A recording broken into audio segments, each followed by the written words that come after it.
Test 2, Section 1. You will hear a woman calling an animal park to inquire about a job. First, you have some time to look at questions 1 to 5.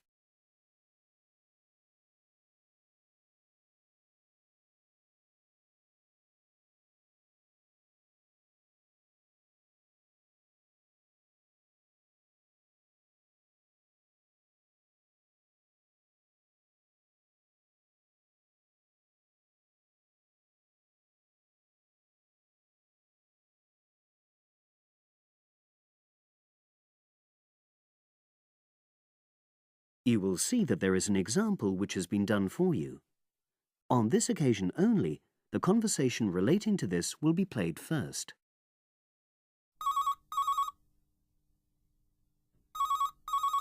Bender's Animal Park, hello. Oh, hello. I'm ringing to ask whether you have any jobs available. What sort of work are you looking for? Is that permanent or part-time or... Actually, I'm just looking for temporary work. I'm a student. Oh, right. I'll just get a form and ask you a few questions. The woman says that she wants temporary work, so temporary has been written in the space. Now we shall begin. You should answer the questions as you listen, because you will not hear the recording a second time. Listen carefully and answer questions 1 to 5.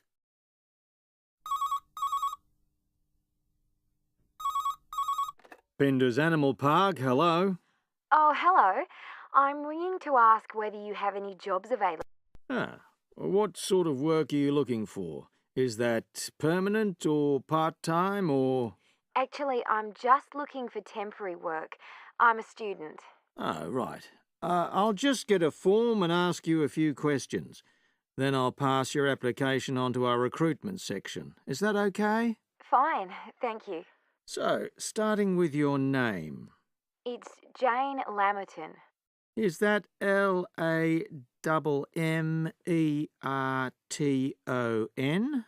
There's only one M in it. Oh, right. And your address? It's 42 West Lane. Right. And is that in Exeter? Yes. Okay. And can you give me your mobile phone number? 07792 430 921. Right. Now, the next thing is, when are you available to start work? I finish college on the 8th of June. That's in 3 weeks' time. But I can't start work till the 11th because I've got a hospital appointment on the 10th of June. No problem. Now, I need to ask you a few questions about the type of job that might be suitable. Do you have any particular kind of work in mind? It doesn't necessarily mean that you will get work in the field that you want, but I can record your preferences. Well, I'd do anything. And I have worked as an assistant animal keeper before, when I was still at school. But I'm studying at a catering college now, and I'd really like to get some experience as an assistant cook if possible. Right. So that's your first choice. Have you done that kind of job before? No, but I've helped my aunt sometimes. She runs a cafe in Exeter. Would you say you've got any relevant skills then? Well, I'm used to using the kind of equipment you usually find in a kitchen. Before you hear the rest of the conversation, you have some time to look at questions 6 to 10.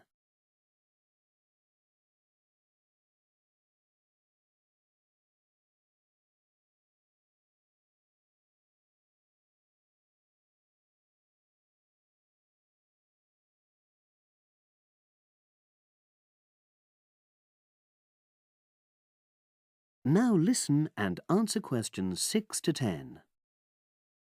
Okay. And I know you're still studying, but do you already have any qualifications related to that kind of work? A hygiene qualification, for example?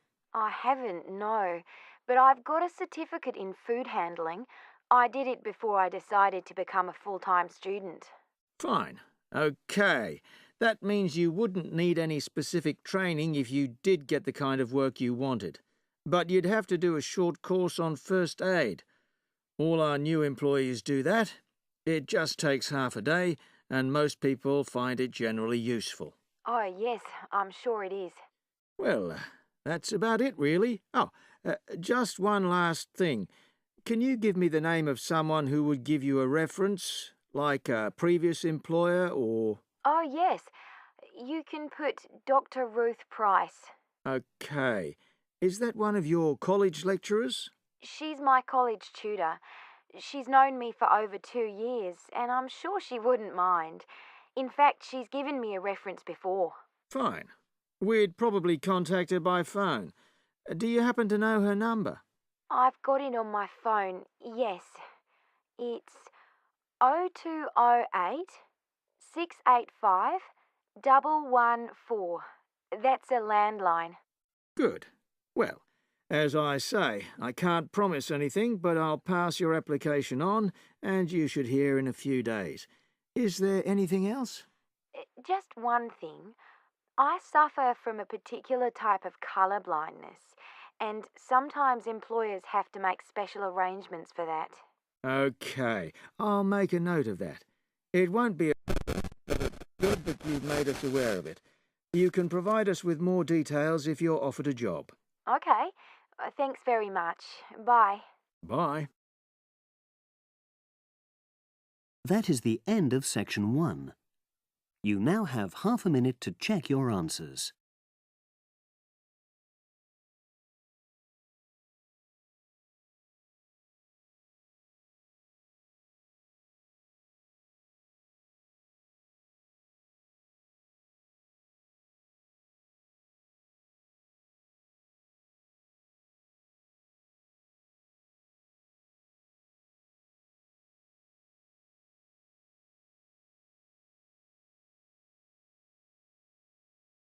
Now turn to section 2. Test 2. Section 2. You hear a club leader giving information to a group of young people who are planning to do a 2-week holiday course at the Tamerton Centre. First, you have some time to look at questions 11 to 15.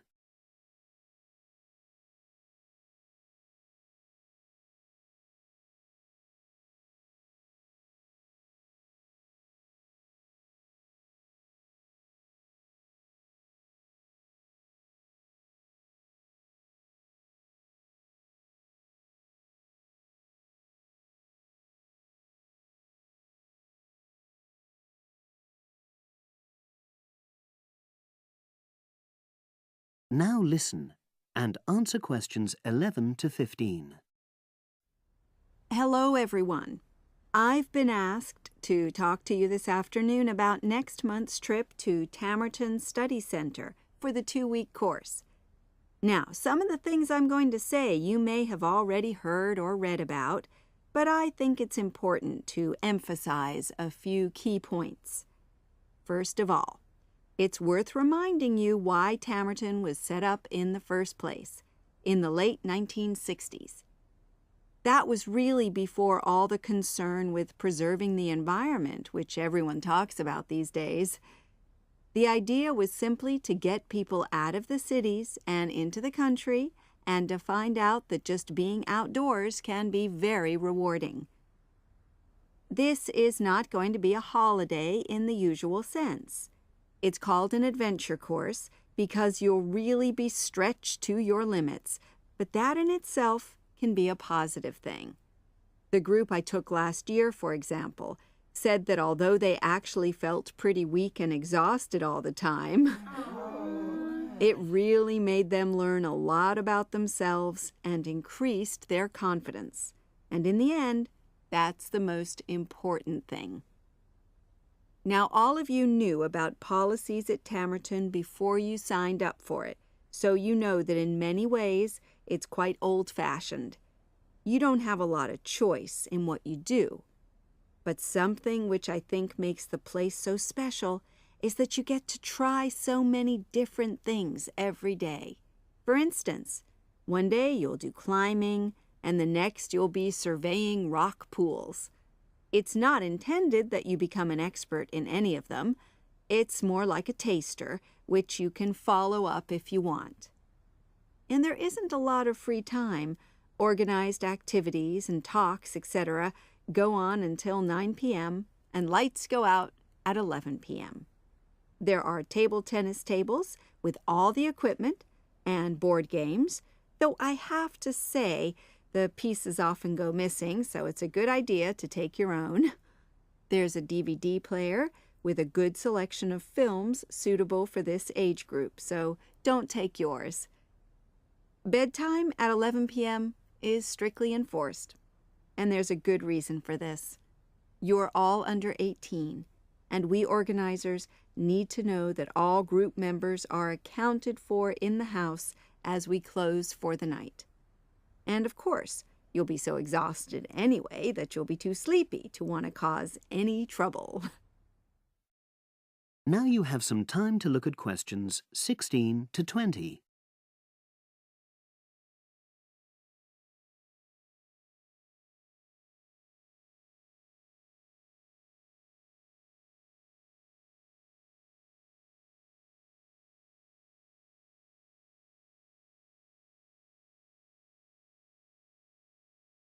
Now listen and answer questions 16 to 20. Now, what should you pack? The information sheet tells you a lot about what clothing to bring. But what about other things? Well, Tamerton House has its own small shop, but anything there is several miles away, so you won't have many opportunities for buying supplies. So in this last part of my talk, I'm going to explain what objects you should take with you to the center, what you can take if you want, and also, very importantly, what you cannot take. Several of you came up to me before this talk and asked whether you can take things like kettles or hair dryers. The answer is there are plenty of these electrical appliances available in the center, and they are of the proper voltage and are checked regularly. Yours may not be, so the rules at Tamerton say you can't bring them into the center because it's considered a fire risk. Remember, it's a very old house. Now, another question was about cell phones. Although you definitely can't have them on during inside talks, you equally definitely need them when you're out on exercises. So they're a must, I'm afraid. Anybody who wishes to talk to me about borrowing a phone for the fortnight, please see me after this talk. Now, the weather's heating up at the moment, and you'll be outdoors a great deal. If you wear proper clothing, especially a hat, sun cream is optional. Also, they sell high-factor cream in the shop, so you don't have to take any of your own unless there's a special kind you use. Now, there's a special note about things like deodorants, which come in aerosol cans. I need to tell you that these are banned in the center because apparently they have the habit of setting off the fire alarms. If you want to take an aerosol can, you'll actually be at risk of being told to leave. And finally, people have been asking about whether they need to take towels. Well, the center does provide 1 towel per guest, which you're required to wash yourself. If you're happy with that, then don't bring another. If not, take one of your own. Just remember how much outdoor exercise you'll be doing and how dirty and wet you'll be getting. That is the end of section 2. You now have half a minute to check your answers.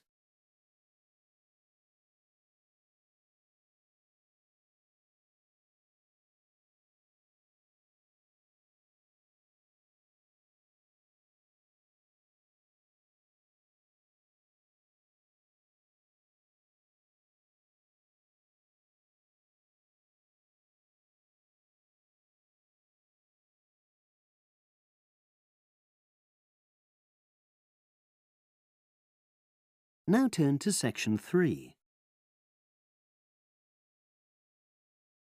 Test 2, section 3. You will hear a trainee teacher called Eve talking to her university tutor about her preparations for teaching practice. Before you listen, you have some time to look at questions 21 to 25.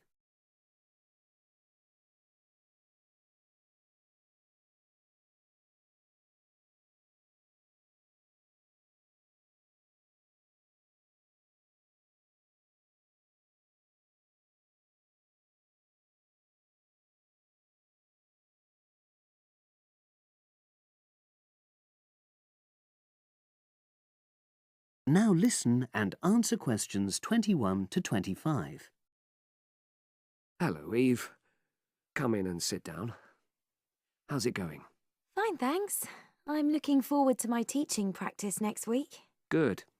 Now, you've got 2 classes, haven't you? Year 3 and Year 6. Have you done your lesson plans? Well, I've decided to take the topic of renewable energy. I haven't done a lesson plan for Year 6 yet, but I thought I'd base their lesson on an example of very simple technology. So I've brought this diagram to show you. I got it from the internet. Let's see. A biogas plant. So this is equipment for producing fuel from organic waste. Yes. The smaller container on the left is where you put the waste you've collected. Right, and from there it's piped into the larger tank. That's right. And that's slurry on the base of the larger tank. Right. And what exactly is slurry? It's a mixture of organic waste and water. So is that pipe at the bottom where the water comes in? Yes, it is. As the slurry mixture digests, it produces gas, and that rises to the top of the dome. Then, when it's needed, it can be piped off for use as fuel in homes or factories. It's very simple. I suppose there's some kind of safety valve to prevent pressure build-up? That's the overflow tank. That container on the right. As the slurry expands, some of it flows into that, and then once some of the gas has been piped off, the slurry level goes down again, and the overflow tank empties again. I see. Well, I think that's suitably simple for the age level it's for. I look forward to seeing the whole lesson plan. Thanks. And can I show you my ideas for the Year 3 lesson? Of course. Let's look. Before you listen to the rest of the conversation, you have some time to look at questions 26 to 30.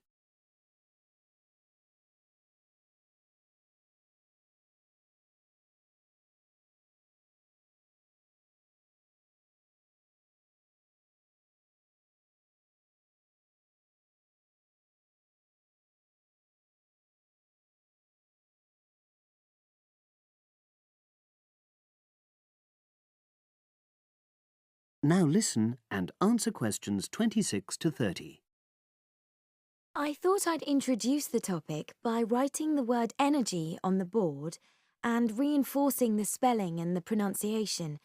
Then I'll do a little mime, run on the spot or something, to convey the sense. I'd keep it brief at this stage. Yes, I will. Then I'll wipe the word off and write the question, where does energy come from? And see what the pupils come up with. Fine. I'd suggest that you just brainstorm at this stage and don't reject any of their suggestions. Yes, that's what I was going to do. Then I've produced a set of simple statements like, energy makes cars move along the road, and energy makes our bodies grow. There are 8 altogether. Are you going to give them out as a handout or write them up on the board?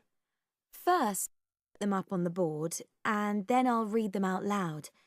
And I'll get the pupils to copy them out in their notebooks. I'll also ask them to think up one more similar statement by themselves and add it to the list. Good idea. After that, I thought I'd vary things a bit by sticking some pictures up of things like the sun and plants and food and petrol and a running child.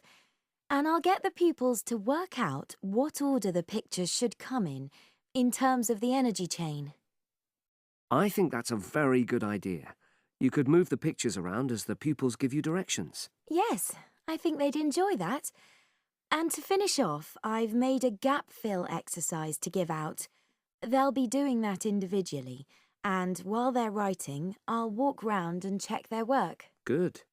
And have you worked out the timing of all that? It'll probably take you right through to the end of the lesson. That is the end of section 3. You now have half a minute to check your answers.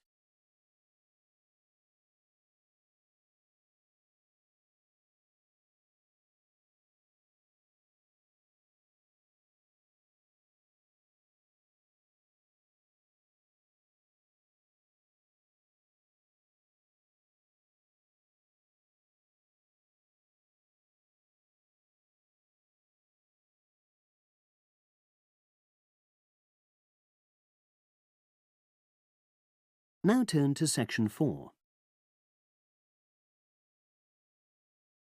Test 2, section 4. You will hear a woman giving a talk at a popular science convention. She is describing research into artificial gills designed to enable humans to breathe underwater. Now you have some time to look at questions 31 to 40.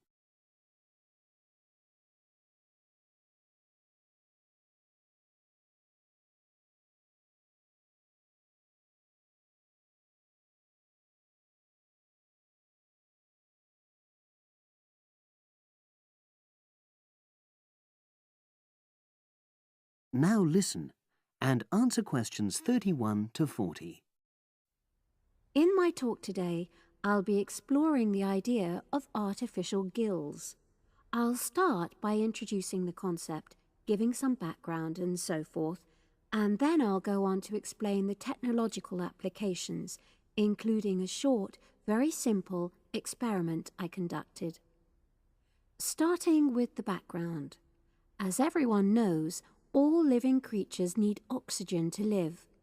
Mammals take in oxygen from the atmosphere by using their lungs, and fishes take oxygen from water by means of their gills, which of course in most fishes are located either side of their head. But human beings have always dreamt of being able to swim underwater like the fishes, breathing without the help of oxygen tanks. I don't know whether any of you have done any scuba diving, but it's a real pain having to use all that equipment. You need special training, and it's generally agreed that tanks are too heavy and big to enable most people to move and work comfortably underwater. So scientists are trying a different tack. Rather than humans carrying an oxygen supply as they go underwater, wouldn't it be possible to extract oxygen in situ? That is, directly from the water while swimming. In the 1960s, the famous underwater explorer Jacques Cousteau, for example, predicted that one day surgery could be used to equip humans with gills. He believed our lungs could be bypassed and we would learn to live underwater just as naturally as we live on land. But of course, most of us would prefer not to go to such extremes.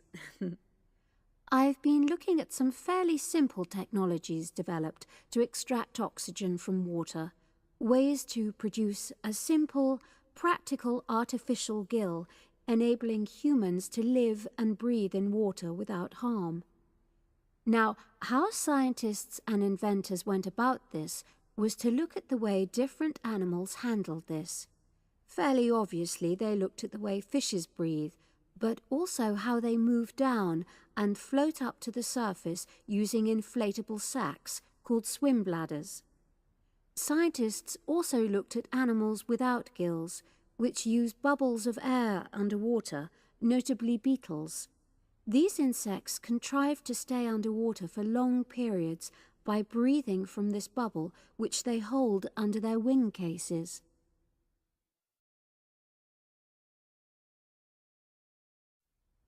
By looking at these animal adaptations, inventors began to come up with their own artificial gills. Now, making a crude gill is actually rather easy, more straightforward. You take a watertight box, which is made of a material which is permeable to gas, that is, it allows it to pass through inwards and outwards. You then fill this with air, fix it to the diver's face, and go down underwater. But a crucial factor is that the diver has to keep the water moving so that water high in oxygen is always in contact with the gill, so he can't really stay still. And to maximize this contact, it's necessary for your gill to have a big surface area. Different gill designers have addressed this problem in different ways, but many choose to use a network or lattice arrangement of tiny tubes as part of their artificial gills. Then the diver is able to breathe in and out.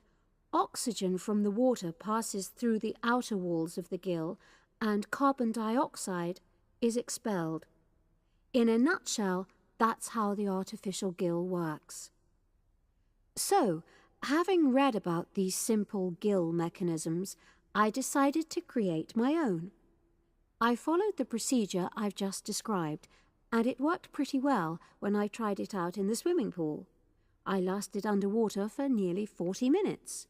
However, I've read about other people breathing through their gill for several hours.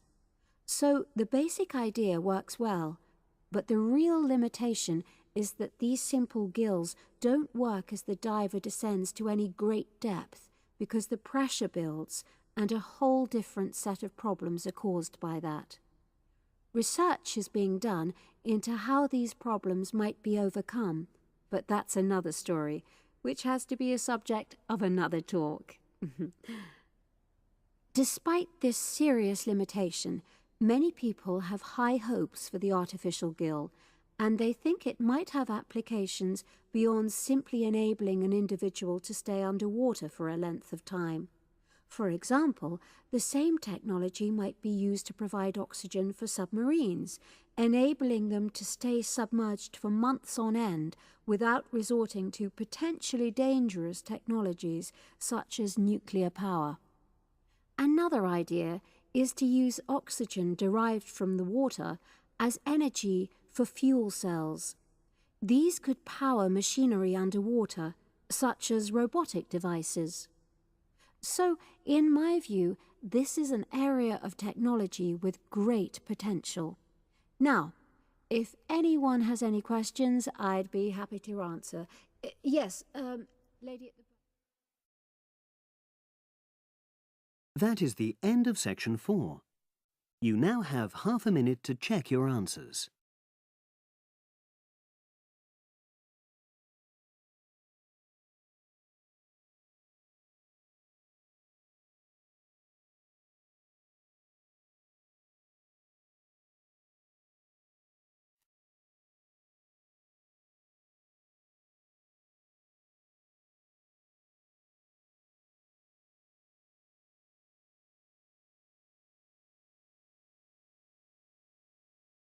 That is the end of the listening test. You now have 10 minutes to transfer your answers to the separate answer sheet.